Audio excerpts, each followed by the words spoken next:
రాష్ట్రంలో కొత్తగా కొనుగోలు చేసే అన్ని రకాల వాహనాలపై ఇవాల్టి నుంచి రోడ్ సేఫ్టీ ట్యాక్స్ అమల్లోకి వచ్చింది.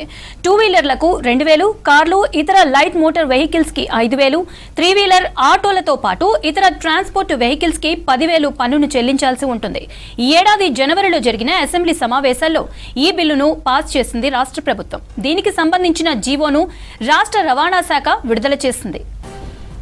ఈ పన్ను వసూలుపై సంబంధిత శాఖ అధికారులు ఇప్పటికే అన్ని రకాల చర్యలు చేపట్టారు. రోడ్ సేఫ్టీ ట్యాక్స్ ద్వారా ప్రతి ఏటా రాష్ట్ర రవాణా శాఖకు 350 కోట్ల వరకు ఆదాయం సమకూరే అవకాశం ఉన్నట్లు అంచనా వేస్తున్నారు.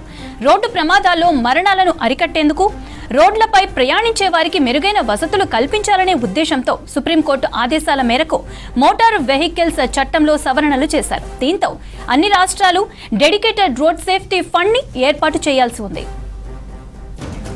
సుప్రీంకోర్టు గైడ్ లైన్స్ ప్రకారం తెలంగాణ ప్రభుత్వం కూడా ఈ ట్యాక్స్ ద్వారా వచ్చే మొత్తాన్ని రోడ్డు భద్రతకు ఖర్చు చేయనుంది. రాష్ట్రంలో ఏటా 7 లక్షల కొత్త 2 వీలర్లు, 1 లక్ష వరకు కార్లు, మరో 2.5 లక్షలు ఇతర వెహికల్స్ కొనుగోలు జరుగుతూ ఉన్నాయి.